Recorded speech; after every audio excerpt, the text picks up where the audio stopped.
This is...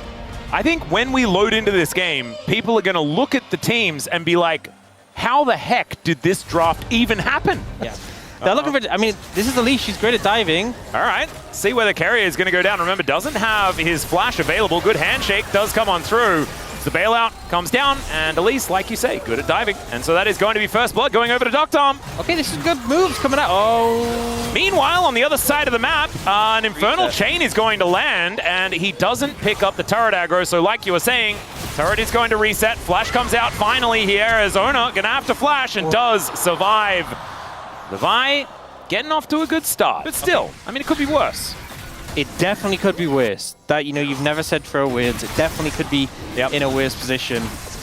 They will be able to pick up the City Dragon, though. And again, it's an Ocean Dragon. Nice one to get in the early levels for that extra sustain. Yep, and no one's around the grubs just yet as well. And so they get the Drake without having to sacrifice too much. So we'll see if they can make it work. Yeah, Peter going to come on over. They find the Cocoon. Onto Gumayushi. He's taking a lot of damage. Does have the bailout as Cuz gonna have to get out of there as well. There's the repel, and Peter is gonna get Fate's Cold back. Guma able to go down there as it is Cuz picking up the kill. BDD moving over another Cocoon, grasping more, and Peter is taking control of this bottom lane. BDD loses half of his health bar, and Ona says, I know what time it is. They're ganking my bottom lane. I'm killing casting again. Let's see whether he can actually get this one down as Doran goes in, finds the slice and dice. He's tanking up that turret, and down goes the Aatrox. Managed to get the plate money, as we see there. Carrier now, hostile takeover available. Cuz looking to grab some grubs.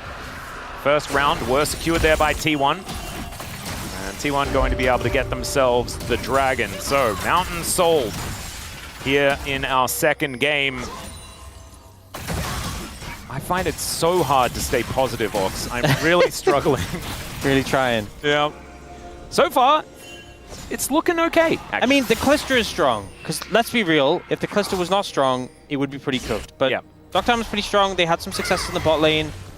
I mean, here's a Callisto of all AD carries. He comes. Whoa! Oh! There's a flash. The flash comes out from Carrier, but it doesn't quite work. He's taking so much damage with the hostile takeover. He's too good! Casting has to flash away as Cuz. A lot of damage there available as BDD coming on over. That is gorgeous amounts of CC being thrown out by the Hui.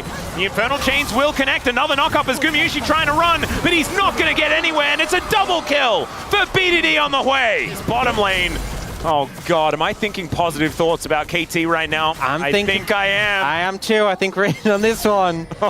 So they get themselves feats of strength. Doran would have been pretty close to securing that one for himself. But he's going to demolish it now. A little bit late, still able to get there, and it's a gold lead. It's a real one for KT. It'll be eradicated very soon, as Doran, as you can see, ready to take that one down. So 7k gold behind last game. Yeah.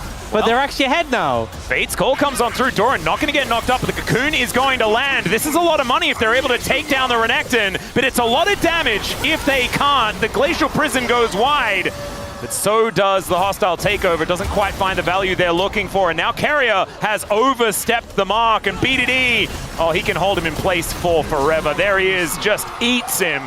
And that's another one. 4-0-2 for BDD on the Hui.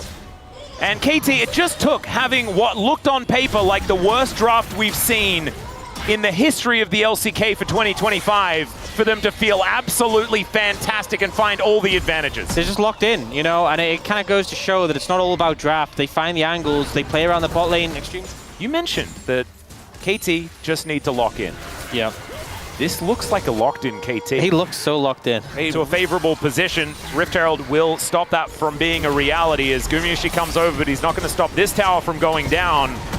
And so mid-outer, pretty important one, as Handshake comes through. Cuz happy to eat that, though, as they're just looking for another charge, and they will be able to get it. He doesn't have a turret here, and so he is probably dead. He has a lot of practice at being dead in this game, though, as he does flash away from the gravity well. Arrow going to be avoided, does get the auto as well for the extra healing, but Ona is underneath the inhibitor turret now. Another heal comes through as Faker getting taken down low. The turret was charged up, but not charged up enough, and now KT are looking to answer this one with an Otacon towards the bottom side of the map. She's just gone. You know, if that Q3 had hit, I mean, maybe even casting turns it around more, but at the end of the day, forget this Ruinous Otacon, although This is an early TP from BDD. Yeah, that is a confident TP if ever I've seen one. They have Rend, they have Smite. Cuz also doesn't have a lot of resistances, as it's only Doctom hit by the hostile takeover. They really want to take some of these flowers down. Cuz with the flash away, Doran slicing, doesn't find it. Has to, you know, we've kind of talked about object permanence, has to be there. Well, Glacial Prison going to come down as Owner is going to look to turn it. Peter gets pulled back, and it's a fair bit of damage available here. Only one hit by the hostile takeover. That'll spell the end of Owner, as he does get bailed out, but unfortunately it doesn't do too much. As Doran, he's pressed his R button. Okay. I think ultimately Faker out of position a little bit on the setup for that fight, and Owner does everything he can to save him, but a pretty heavy cost to pay. And, you know, just like I wasn't super in agreement with that TP from BDD.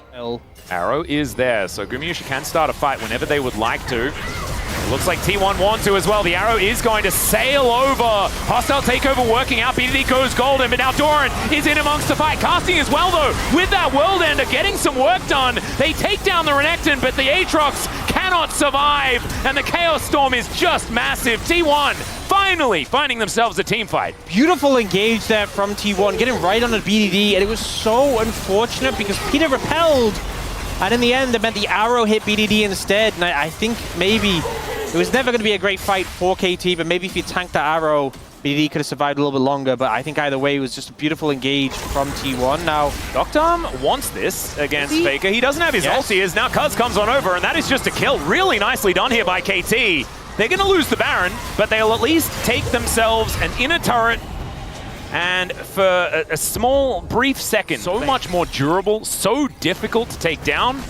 The problem is T1 have so much map control off the back of this Baron that this Dragon is going to be most likely a bridge too far. Because that last fight and the Baron, if you look at the levels, Doran, Owner, and Faker are all level 16. Out of harm's way. The problem was he was in melee range with a Vi. Of course, she flashed on top of him. That made things difficult. But now, you were mentioning the Arcane Storm. That goes down, and so does the Dragon. And this is just T1 extricating money from KT's side of the map. Casting comes on over, so that tier 2 doesn't actually fall, but this one does. T1 move ever further ahead. Now 3,000 gold, starting to become a real lead. They are going to start at the Baron. Oh god. And Doran now getting all that fury. Dominus has been popped. It's down to 50%. As Arrow going to get tanked. Fate's Call going to pull Peter back. As Doran going to be the target. He flashes away. There's now KT off the Baron for the moment. Doran in an awkward position as Peter finds another cocoon. Casting gets over the wall, but now the rest of T1 move on over, and Casting has been cornered off. The flash over from Cuz is decent, but Peter is just dead. This Arcane Storm is so scary, and Owner gets on in there. The flash on forward, Casting trying to find these Qs, but T1 are a freight train, and Doctom is dancing, but I just don't know whether he's got the tune, and he does not. Down goes Casting as well. It's a catastrophe for KT, and T1 may just win the game right here. KT putting a great effort, you know, managing to find some big advantages on the bot side, but when it comes to those team fights, so hard to deal with his T1 composition and the excellence when it comes to fights around Baron. The Arcane Storm was the size of a lane at the end of that fight, and they will close this one out 2-0. Yeah, T1 just a little bit too better here today. They put up the homestand last time, and KT got the better of them, and they return the favor. These were some of the best highlights from today's matchup. Which moment was your favorite? Let me know in the comment section below. This is OP, and I'll see you tomorrow. Take care.